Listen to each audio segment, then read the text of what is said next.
Here to chat about the game coming up against Manchester City on Wednesday.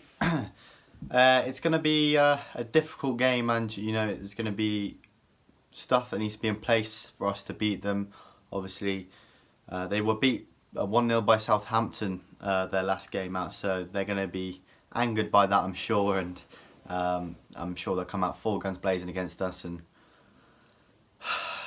oh dear, it's just going to be one of those days, I feel like. But I think that we need to set up in a way in which is completely opposite to the way we set up against them in the FA Cup. Keep the system that we've used and we've won Premier League games with and undefeated in the Premier League with. Keep that system, keep the goals flowing, keep the attacking play flowing. I know ASM, we are without Hayden, we are without... Put some players in there as well that haven't really had their chance. All three lone players should start, in my opinion. Lazaro should finally get his chance to start a game. I know he's obviously started one before, but since the restart he's been left out, and I think unfairly. Against Bournemouth he came on and scored. He just looks a brilliant player when he does come on, so hopefully this is his chance now.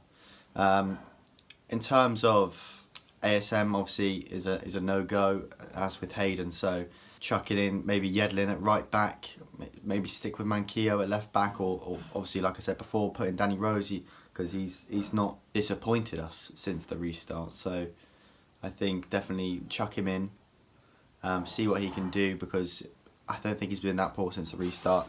Before the restart, definitely was a poor showing from him, but he seems to have come back and looks a better player. Keep Dubravka in goal, because last time we didn't put Dubravka in goal against Manchester City. We conceded 2 goals and we knocked out the FA Cup. So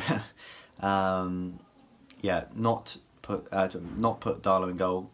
Make sure we put Dubravka in goal.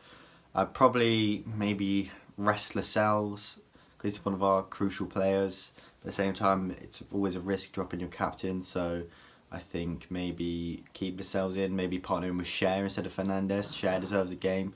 Not that he's not the greatest defensively, and I can't see him doing very well against Manchester City, but we'll have to wait and see. I mean, that midfield, obviously we've got injuries there, but maybe give Shelvey and Bentaleb the chance to go together. I'd still maybe chuck in Matty Longstaff as well. Obviously with ASM being out, I'd probably line up in a 4-2-3-1. Bentaleb and Shelvey in the DM roles. Then on like the left you have Richie, on the right you have Almiron, or swap that over. You could also put Almiron in the 10 and put Lazaro on the right hand side. What I was going to say is you could put Bentaleb in the 10 because he can play there. There's so many opportunities that need to be spread around until the end of the season, especially with Matty Longstaff's contract as well. You want to see him play at least a few games and give us that glimmer of hope that he is actually going to stay, because I think if he goes, then it just epitomises Mike Ashley, really, doesn't it?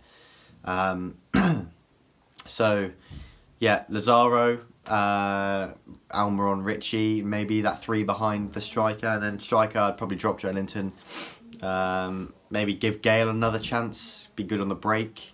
It's going to be a difficult game, we know that for definite. It's not going to be easy by any means. Manchester City will be angry at the fact that they have been poor all season really, and they've just been beat by Southampton, which isn't great for them. I mean, the league sort of means nothing to them now. They're not really pushing for anything, but you know they'll still want to come out and get results with the fans. So what fans? Yeah, it's gonna be difficult no matter what. It's difficult to say. Obviously I want Newcastle to win. I want Newcastle to draw. I don't really care as long as we pick up a point or 3. But it just looks like it's going to be one of those days where we get hammered. I don't know, maybe if we do line up correctly though, we do play the right way, you can see us maybe nicking a 1-0 draw. Maybe even a 1-0 win if I'm really pushing the boat out. But I do have a really bad feeling about this game, and maybe I'm feeling like a 3-1 defeat or something at the Etihad. Who knows?